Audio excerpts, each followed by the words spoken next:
Thank you for joining us on More Than That, a podcast where we dive a little bit deeper into what was preached on Sunday morning. We hope that this is enriching to your walk with Christ and that you love God and people that much more so that we can extend the glory of God to the people He has placed in our lives. So buckle up and enjoy the conversation.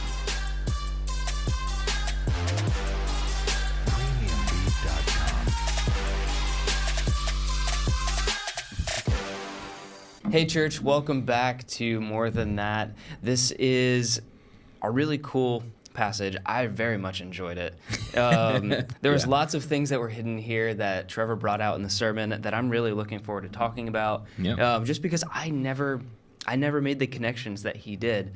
But that's what's great about prepping for a sermon is you get to spend so much time with a particular passage and really distill what's going on in the passage, what John is actually getting at. So you know the drill. 10 minutes or so just to kind of unpack something different. What should I have added in? What should you have added in? What asterisk did you have, in various points during your sermon to kind of point us to a footnote or an appendice or something. 10 minutes ish. Give or take. It's all yours. Yeah, I mean, it was interesting with this passage. I felt like there was a lot of rabbit trails I could go down, or almost like different ways I could have preached the passage in general.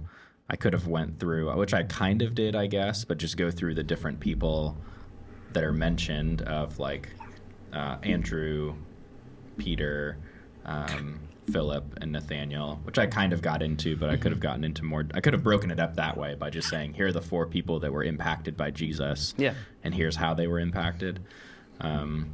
There's also the side of just and I briefly touched on this in my introduction, but just the idea that everyone came to faith in a different way in this passage, that Jesus didn't treat any of the individuals in the same way, and kind of seeing the application of that being there's no one size fits all for witnessing to other people.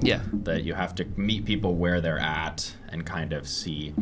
So even seeing for example, the 2 unnamed disciples, which one ends up being Andrew and the other one pretty much everyone assumes that it's John, but we don't know because John is very shy when he writes his own gospel. He doesn't really reveal himself, but many times there's hints of this is probably John until the empty tomb, and he's like, I beat you, Peter. Yeah, exactly. It's until the empty tomb, and he's like, I was faster. I was the track star in high school. So you have the 2 unnamed disciples who it seems like they're seeking something because they become disciples of John the Baptist, and he's kind of he's the prophet at that time. He's the forerunner to Christ. So it seems like, and I did touch on that a little bit of okay, it seems like they're seeking something, God is starting to work in their hearts to be drawn towards him and towards this Messiah that's coming. And then you have Peter, who is, I don't know, it doesn't really say anything about Peter. It's just kind of he's brought in by his brother, which is about just the value, which you could talk about the value of, hey, you need to be witnessing to your own family especially. And that is the first example of after someone becomes a disciple, the first place they go is to their own family to try to evangelize within there. I think there's a lot you could talk about there. The importance of, reaching out to your own family members, and even how often it is that evangelism, people converting, how often it is that it's a family member that helps to bring them into the faith. And then you have Philip, who Jesus just walks up to and says, follow me. And that even talks about, sometimes it's as simple as you're reading your Bible and suddenly the Lord opens your eyes and you're like, oh, I get it. Jesus is real. That's maybe, very much like a Road to Emmaus type of situation where you're just like, oh, there it is. Light bulb. And just that's how God works in some people. And then, of course, you have at the end Nathaniel, who's almost like wrestling a little bit with and that's almost what I made that point to be is the king invites us to wrestle with God. Yeah, that's what I think is going on there with Israel, a true Israelite, and how Israel means one who wrestles with God. And I said in the sermon that nobody knows what it means specifically that Jesus saw Nathaniel under the fig tree. We don't know exactly what he means by that. We're not given a ton of details, although it likely points to what he said earlier about the him being a true Israelite in whom there's no deceit. There's probably some connection there. So I felt like I had a little bit of liberty to speculate of what I thought was going on. But I do think, personally, this is I, not the Lord kind of thing. If I were to say what I think was going on is the fig tree, sitting under a fig tree in the Old Testament almost always points to kind of enjoying the rule of the Messianic king. Like when the Messiah comes, there's this idea in, I believe it's not Malachi, it's the other prophet. Micah. I think it's in Micah, where he says everyone will sit under their own vine and their own fig tree when the Messiah comes in his reign. So I do think there's some speculation there about Nathaniel sitting under the fig tree, almost saying like God, you said, longing for the Messiah to come, and maybe even doubting, because there has been so much silence for hundreds of years since Malachi. So in that intertestamental period, and he's almost like, God, will you be faithful to the promises that you have made, kind of deal. And then he runs into Jesus. So that's what I think's going on there, but I can't say that definitively. I don't think it's clear enough in Scripture. So and I think just thinking about that in particular, and I'm not familiar with that, overly familiar with that passage from Micah. So if it's once the Messiah comes and then everyone is going to sit under their own fig tree and vine and all of that stuff, it's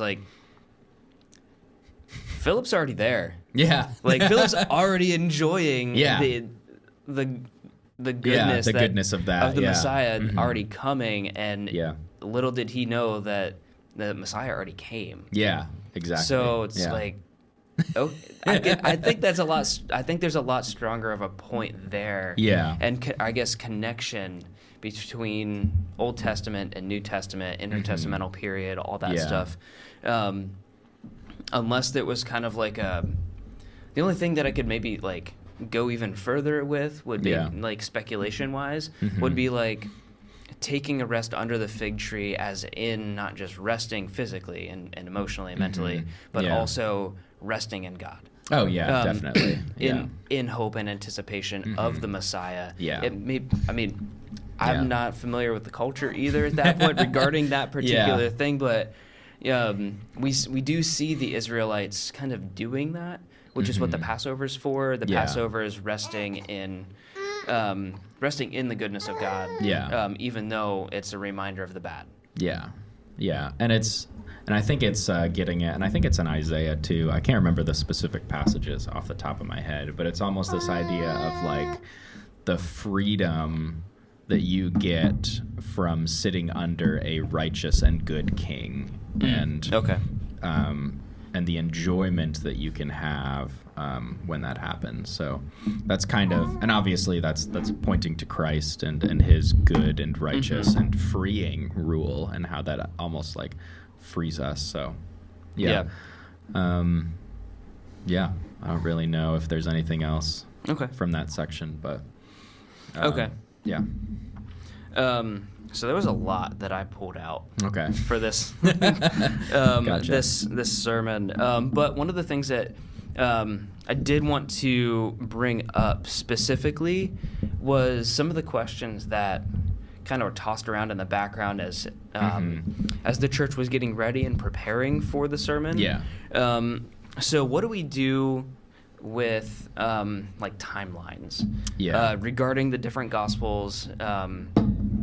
Because that's like the harmonization of the Gospels. It is a big topic. Yeah. And people are very interested in it. Yeah. So how can we wrestle with that? Yeah, I think what's really nice about John's gospel is he tells us the purpose of his gospel. And I think that's very helpful. At the very end, he says, "These are written that you may believe that Jesus is the Christ, the Son of God, and by believing that you would have life in his name."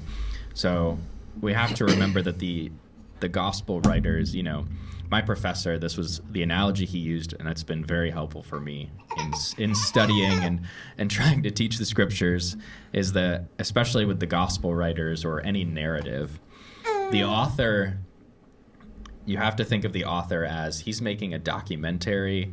He's not doing, it's more like a documentary and less like a security camera.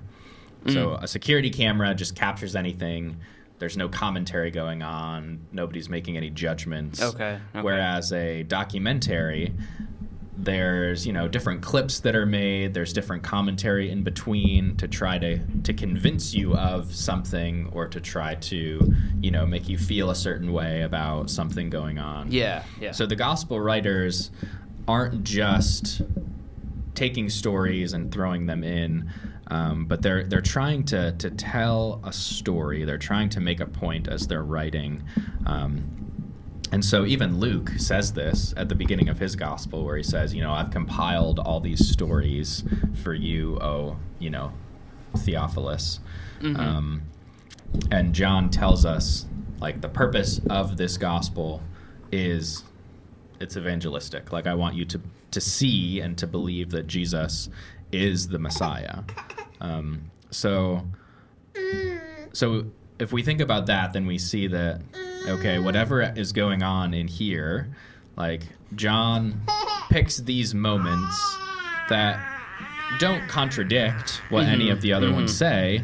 He's just, telling these stories with the purpose that in hearing these stories, it would point you towards who Jesus is and less about who the disciples are. Yeah. And then in some of the other cases, you have where there is a little more background given to the disciples, because that is helpful to know. And I think it was A.W. Pink. He wrote a commentary on John, and he talked to the way he put it was that John was explaining how these men became disciples, whereas he compared it to Mark, where there's a little more commentary given with especially Peter's call, where he says the call to Peter in that section is more of to service versus the call to discipleship. So in Mark, Jesus says, "I will make you fishers of men." Yeah. Which is a call to service, to being an apostle, you might say, even though they're not called apostles until later. And then in John, it's just follow me. Just follow me as one of my disciples. And then there's a later call to greater service, you might say. So Okay. Yeah, because we also know Jesus had a lot more disciples than just the 12, for example. Yes. Yeah. But we're only told about 12. Yeah, we're only mostly told about the 12. There is a section in, is it Luke? I can't remember where it talks about sending out the 72 disciples. So there's clearly like a bigger crowd going on there. Yeah. And before that, he sent out the 12, I think. I Yeah, can't remember if that's Matthew or Luke, but I feel like it's one of those two. It's, me and references. Yeah. It's not going to happen. It's in one of the Gospels. It's somewhere in the Gospels. So. Which I think is, so when it comes to harmonization, it's something, and you and I tend to run in the more academic circles. Harmonization really isn't something that, it's talked about, but it's not something that pretty much everyone is focused on. The focus is, okay, did John write John? And was he giving an accurate account of Jesus' life, both theologically and historically?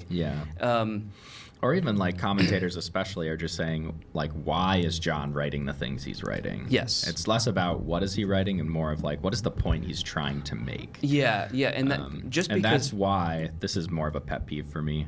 And it's fine. I know people disagree with me on this, but I'm not a huge fan of if someone is like teaching through, we'll say the Gospel of Matthew, for example, and then they're like, oh, well, more information is given in Mark. It's kind of like, I mean, that's helpful in some ways for knowing what happened, like the event itself. But you have to realize Matthew is making a different point than Mark. Yeah. And there's a reason he didn't give this information here and why Mark did give it here. Yeah. So even like there's some commentaries that do a harmonization of the Gospels, which is fine if you want to know what happened and trying to explain the different nuances and how that works. But I think it takes away from the point that, like, Matthew wrote his narrative for one reason, Mark wrote his for another, Luke wrote his for another, and John wrote his for another. Yeah. The way that I tend to think about any sort of harmonization, especially in that type of sense, where it's like, hey, for more information, see Mark. Yeah. Is, do you remember the scene in the first Iron Man when he's in the cave building the initial suit? Yes. And then he, like, him and I forget the other guy's name, but essentially what ends up happening is on each leaflet of paper is just a single part. It's just a single part of the suit, and then he lays them all down on the ground. And like the guy that is there with him, he's like, "What are you doing? This makes no sense whatsoever." And then he flattens it out, and then you get to see the full picture. Yeah. So that's how where harmonization can be helpful. Yeah, where you're seeing the whole picture of like, this is what happened. Yeah, and it's really it's made very apparent in Acts with the conversion of Paul. So if you overlay all of the stories of Paul, you get a really full picture of, hey, here's exactly the best account that we have of what happened to Paul. I mean, he doesn't talk much about his conversion, but Luke does. Yeah. So just because, it's Luke and he wants to get those details. Yeah. And it's important for him to do so, but in general, it's really important to keep what you brought up. Hey, what is the purpose of John's writing this account? Like, why is he leaving out key details? Because honestly, that doesn't make sense to us from a 21st century perspective. So I think that that's something that we also need to keep in mind, is that, like, as we read the Gospels, we're not reading something that was written, 20 years ago. Yeah. This was written 2,000 years ago. Yeah. Or just under 2,000 years. Yeah. Something like that. We like to round up. About 2,000 years. That's how you. So whenever we do harmonization of the gospel, or we're asking those type of questions, I think that should throw a yellow flag, not a red flag. Yeah. But a yellow flag, like, hey. Yeah.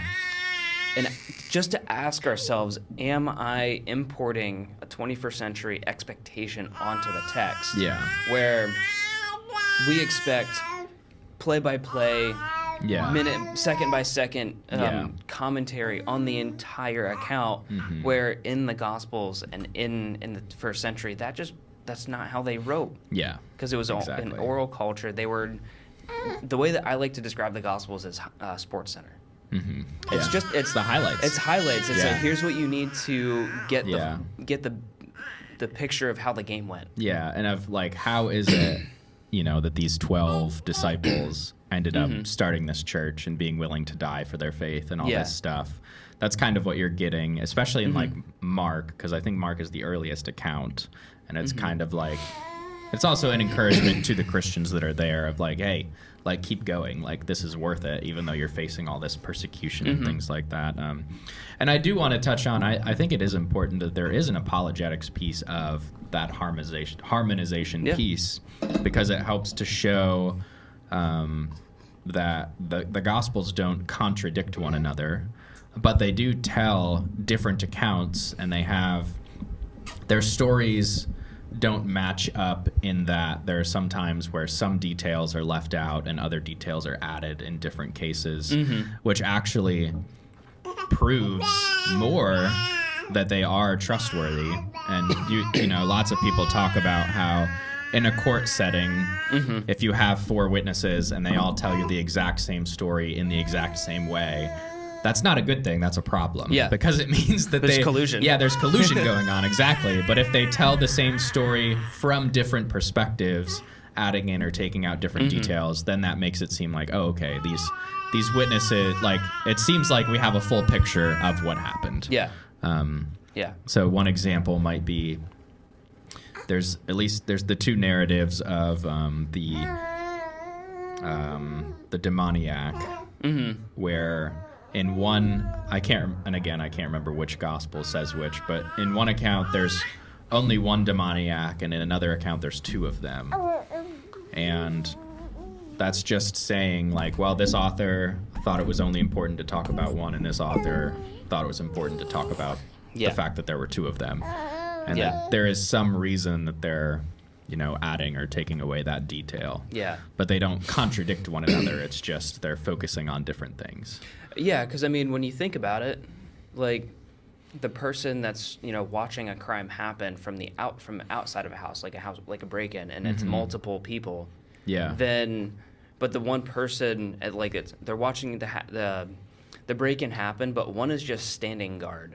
Yeah. They're still guilty just as much as the next person, but the person inside the house who is witnessing a totally different aspect of the exact same event only witnesses the one person come in, is going to assume that only one person is doing it. Yeah. But the other person that's sitting in the car driving by, or the kid that's watching through his window at night sees 2. Yeah. That's not a contradictory story. That's just the same Different story from a different perspective. Exactly. And that is what each one of the gospel authors is doing. Yeah. They're writing their account of Jesus from their perspective, which is beautiful because it allows for that author to speak. Yeah, it's and not it is just God's voice. Yeah, exactly. So it is God speaking through the author, but he doesn't overwrite the author's like personality and desires and things like that. But he works through those things to tell the story that he wants to tell. Yeah. I do the one-size-fits-all evangelism point. Yeah. I love that. Just because that's true. I mean, we were just talking about perspective. Yeah. And perspective is something that we need to take into consideration when we do evangelism. Yeah. Because, for instance, if, you went to Penn College. Yeah. You would be, just because you went there and you have some of that, like, technical knowledge and things like that, you would have a better understanding of how to evangelize to someone in the plastics department or someone who's more of an engineering-y type of background, because you know how to spin it in that way. Yeah. Where me didn't go to any technical school. I don't know anything about engineering other than what my dad has told me. Yeah. And it would potentially fall on deaf ears. Yeah. Because it's just going to bounce back at me, and they're just going to be so confused. Yeah, well, even thinking about, like, the way that you would share the faith with someone who, has been, used to go to a church, but now is has been hurt by people in the church and now doesn't really want anything to do with the church anymore, is very different than meeting with someone who has never stepped foot in a church. Yeah. Like, the way that you talk to those people about the gospel is going to look very differently. And that doesn't even bring into it different personalities, because even what people hold as important for truth claims, or however you want to say that, is different. Or maybe I should say, the reason people have for their beliefs is very different. For some people, there's, the emotional appeal. For some people, it's what are the facts. For some people, it's, like the historical side of things. So I think it's good. So I did like, this summer we did the Share the Gospel book. Yeah. And I think that gives a good kind of scaffolding for how to have those conversations. But then once you get into them, you need to know how to, move. Yeah. It's the whole, organism versus organization side of things, of how it's good. Because either way, the gospel is always the scaffolding, right? You want to get people to Jesus. You don't want to compromise on who Jesus is, what he's done, all that stuff. But the way that you get to Jesus might look different based on who you're talking to. Yeah. And we've even talked about that with different apologetic methods, because there's evidential versus classical versus presuppositional, and how you can't really pick one of those things. You kind of have to, as you're talking to people, you have to decide, or you have to figure out as you're learning the person, how it is, what do they need, or like what is the touch point of, it seems like, the Lord is kind of softening this area of their life, so that's where I need to kind of address things. That's where you need to lean in. Yeah, exactly. Yeah, and that's and I really do think that every Christian, and I've talked about this ad nauseum. I feel like every Christian needs to be an apologist. We literally just spoke at a conference that was all about that. Yeah, exactly. But how each person needs to be an apologist, but each person needs to be at least able to use each one of the different methodologies. Or at least know, like, I can look into this. Like, you don't have to know, you don't have to, like, memorize you don't have to be an expert. all these things. You don't have to be an expert in any of them, but just know, I might need to start researching the manuscript things, or I need to research the, the Kalam cosmological argument, or I need to research, epistemology, Yeah, because, big words. Yes, big words. Epistemology is just theory of knowledge. Yeah, theory of, but each one of those specific topics hits on each one of the main three not evangelism, but apologetic methodologies. Yeah. Manuscripts is going to be your evidential. Kalam is going to be your classical, and epistemology, or how you come to know things, is going to be presuppositional. And then for some people, you just need to share the gospel, and that's enough. But that's which is crazy to think that that's how how God works, is that all you need to do sometimes is just recognize, like, this. And this takes a lot of discernment, but to recognize, this person doesn't need the evidence. This person just needs to hear that God loves them and that they can be saved through Jesus Christ. Yeah. And some people, all you have to do is give them a track, and that's enough. Yeah. And they'll read it and be like, you know what? I think I believe this. Yeah. And then some people are just like, thank you for just being a presence in my life. I'm ready to give my life to Jesus. Because they've already been considering it, but they needed that. Yeah. There was probably some sort of church hurt or something like that, where people have hurt them who were in the church, and they just needed that wound to be healed, or the process even started. They just needed to be in a like true, gospel culture, where they can be honest and open about things and won't be judged and things like that. Yeah. So the one thing one of the other things that I wanted to talk about is it was a kind of a passing thing that you mentioned about Peter. Yes. What did I mention about Peter? How Cephas is... Cephas. Yeah. Or Cephas. I don't know. I always thought it was Cephas. I looked up the Greek Aramaic one time. And I think Cephas is Greek. I don't know. Oh, interesting. Okay. I always thought it was Cephas. That's how I read it. But yeah. I've been trying to switch it personally because I want to say Cephas, but I'm like, I've also heard like the scholars be like, no, it's Cephas. Okay. Like, interesting. So I'm trying to switch, and it's been very difficult. Yeah, I can see how that would be tough. Because I can go both ways. But how Cephas means the rock. Yes. And then that is one of the arguments that the Catholic Church uses for the Pope. Yes. So could you help walk us through that? Because that it's a very popular argument, is, and that is the linchpin. If Peter wasn't the rock, then the Roman Catholic Church would not exist. Yeah. Oh boy, I wasn't ready for this, but I would say you would have to go to, I believe it's Matthew's account, where Jesus calls Peter the rock in that sense, and there it talks about that's where the confession comes in. I think you're tired. Yeah. If you go to Matthew's account, there's a more of a conversation that happens there where Peter gives the confession of, "You are the Christ." And then Jesus says, what is it? Blood and... Basically, this is from God. I forget exactly how he says it, but this is from God. You will no longer be called Simon, you will be Peter, for on this rock I will build my church.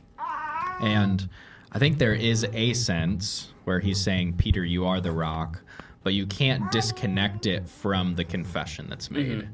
Because the confession is Jesus is the Christ, and that confession is the rock on which the church is built. But you also can't disconnect it from the confessor. So those who confess the name of Christ as the name of Jesus as the Christ, as the Son of God, those things. Yeah. That is the rock on which the church is built. That it's the confession of, those who call upon the name of the Lord. Yeah. So I can't remember which one. It was either Bobby Jameson or what's his name? Jonathan Lehman. One of those two had a really good commentary on that and explaining that of how it is Peter, but you can't disconnect it from the confession, but you also can't disconnect the confession from Peter as the one who's doing it. But it's not, I find the arguments for that being the Pope very not convincing. So So I bring it up just because there's a lot of hate from certain groups of Protestants towards the Catholics. Granted, I get why, but at the same time, I want to, and this is the ecumenical side of me. Yeah. Like, I want harmony to exist between the Protestant and the Catholic Church. Yeah. And the Eastern Orthodox. Yeah. So I want there to be harmony in the sense of there are doctrinal distinctions between all of us, but we can all rally around the central points of the gospel and the central points of Christianity. And I don't think anywhere from my understanding of church history that we see the Pope being labeled as this is an essential Christian doctrine. In order to be saved, you need to follow the Pope. Where it's like there's, and I could be wrong. Yeah. But it's just like, okay, what are the things that we can rally around, which is just the gospel for the basically for the gospel, and what can we do to help make the gospel known? Yeah. And I think that's probably the most bare bones ecumenical that you can get.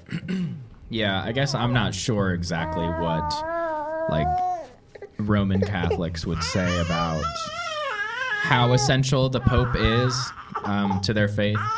I would say it's probably closer to being a primary issue for them than a secondary issue. But All right, I think we're self-destructing. Yeah, at that point.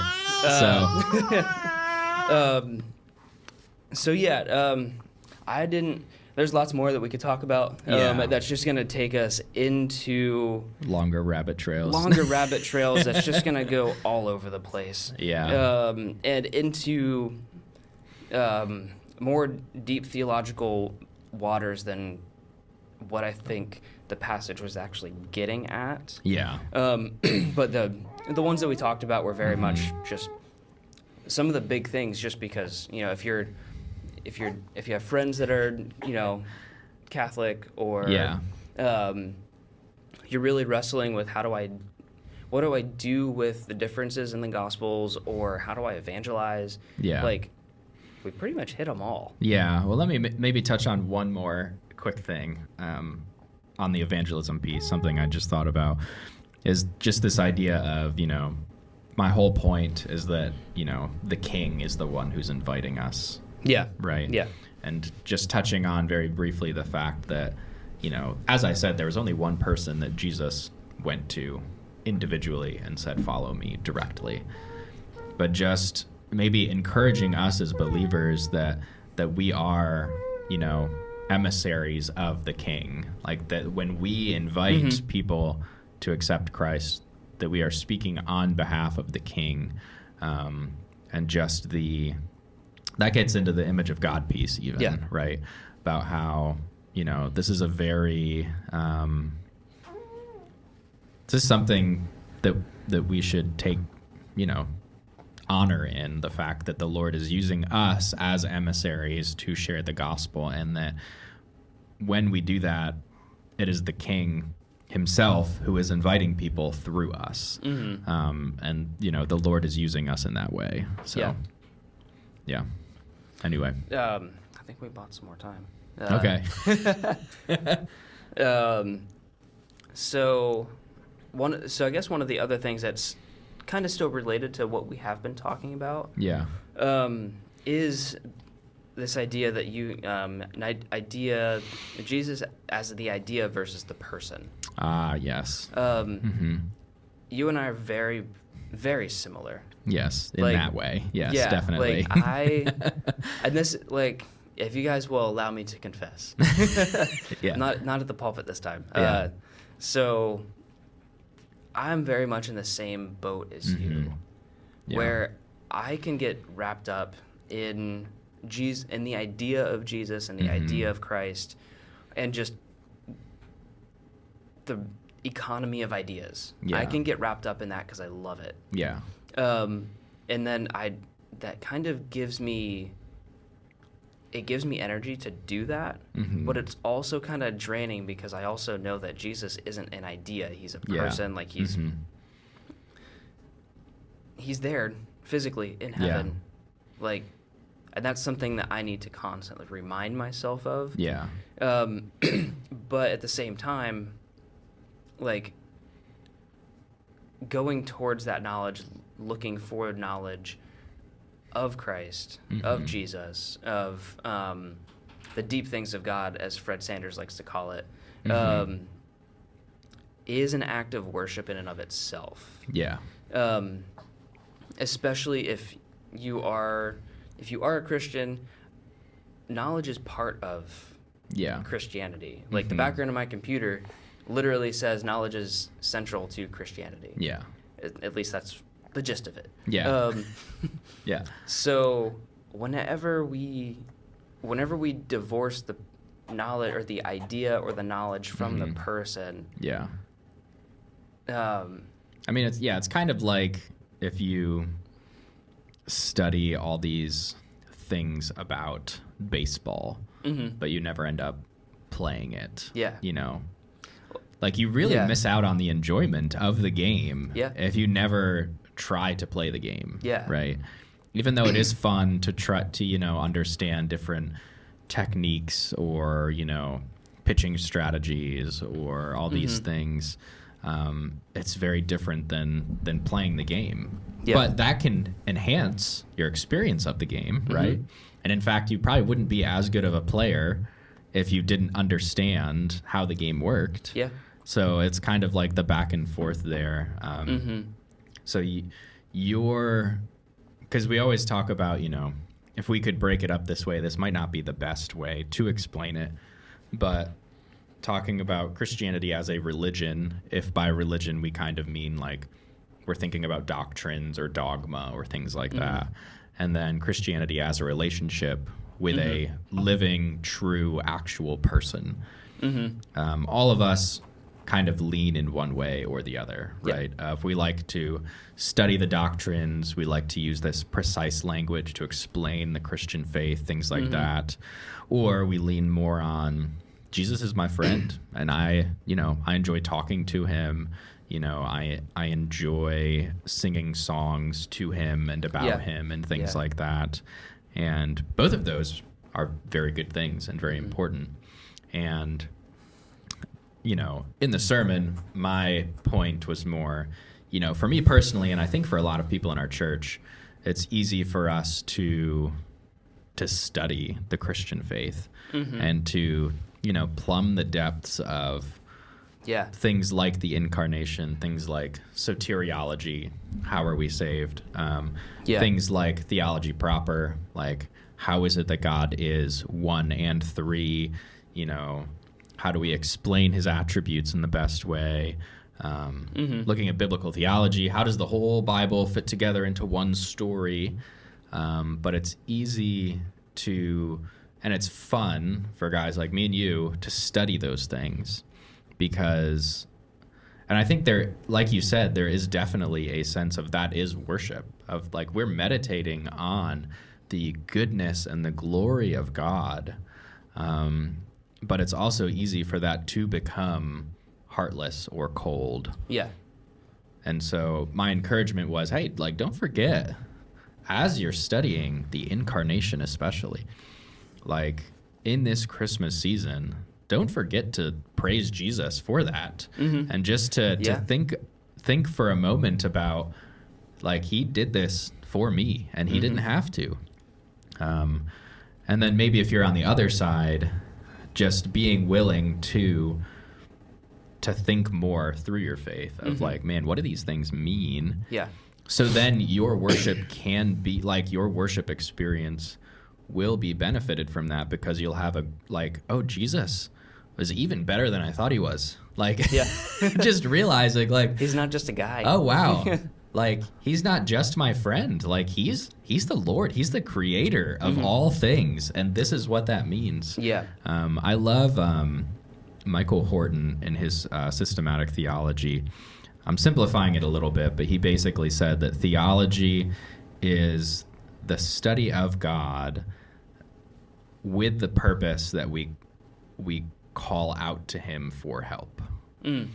Oh, yeah. And how theology, like, inform... And I think Tim Keller talks about this in his book on prayer, too, is that we study God so that we may more rightly pray to him, like, know who we're praying to and what we should be praying to him. Yeah. So, and I think that's a good motivation for guys like us, as we're studying. The purpose of our studies is that we cry out to God in a more accurate way. Yeah. That we make sure when we're thinking about the person that we're talking to, we have a better idea of who that person is and what he has done for us and how he loves us.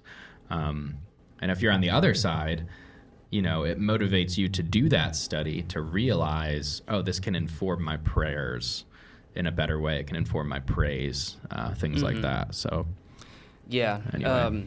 I know you disagree with this man, but he hits on that. So he hits on this concept so well, and he's still trying to figure it out for himself. Yeah. Also, but Ryan Mullins. Oh yeah. Granted, I don't always agree with him either. Yeah. And he's fine with that. But he wrestles with the idea of God as friend, not just from the practical relational standpoint, but what does it mean in like the more heady academic sense? What does it mean to be a friend of God? Yeah. And I think that's one of the reasons why I enjoy him, is because he's actively trying to figure that out. He's trying to figure it out, but he's trying to close that gap. Yeah. He's probably one of the smartest dudes I've ever talked to. Yeah. And then, but at the same time, he's also he's still I don't understand this at all. Yeah, yeah. He's very, on Tuesday, he literally said that. He's I'm trying to understand this. Yeah. Like, I made this very clear in my book. I'm not trying to, stake my claim in any one of these things. This was a process for me to help. Wrestling through this to try to figure it out. Just publicly wrestling through it. But just getting to know who God is helps inform the worship, the prayer, all of that stuff. But then on the practical side of things, it also helps us relate to the knowledge that we have, in a sense of this knowledge isn't just some like Platonic form that's just out in the middle of the ether doing absolutely nothing. Like this knowledge has a purpose, which what you said in the sermon, which is communion with Jesus. Yeah. Like knowledge, the purpose of knowledge is communion with Jesus, and especially knowledge of Jesus. Yeah. So trying to span that gap between how do I relate to Jesus as a person, but also what do I do with the things that I know about him? Yeah. Because that's going to inform my friendship with Jesus. Yeah. Church, thank you so much for watching this episode of More Than That. We had some technical difficulties towards the end of our recording process, and Trevor had to get going, so I wanted to kind of fill you in on one other thing that him and I talked about, and that was apologetic arguments and how we need to not go for the argument and go for the jugular, essentially. What we need to do is aim for the person. We are aiming for people and not just arguments. And that is the whole purpose of apologetics. Apologetics sometimes gets a bad rep, specifically because there are some out there that are just interested in winning arguments and not just and not winning people. Apologetics and the entire endeavor of apologetics is to bring people to Christ and closer to Christ rather than push them away. And we're doing that through science, history, philosophy, and theology. So all of these things combined are for bringing someone closer to Christ, whether it's yourself or the person that you're talking to. So keep that in mind as you are talking and doing evangelism and doing apologetics, that you are doing this not just to win the argument, because honestly it feels great to win the argument, but it feels even better to win the person for Christ and to Christ. So with that, we want to just encourage you all to get rooted into a local church. This conversation between Trevor and myself was not a replacement for being in church on Sunday or being involved in a community or even the Sunday sermon. So if you're listening to this on the podcast, just go one podcast earlier and you are going to find Trevor's sermon. If you're watching this on YouTube, it is in the playlist, Your King, Here is Your King. And if you are struggling to find a church, please email one of us here on leadership. All of our emails are on the church website, citychurchpa.org.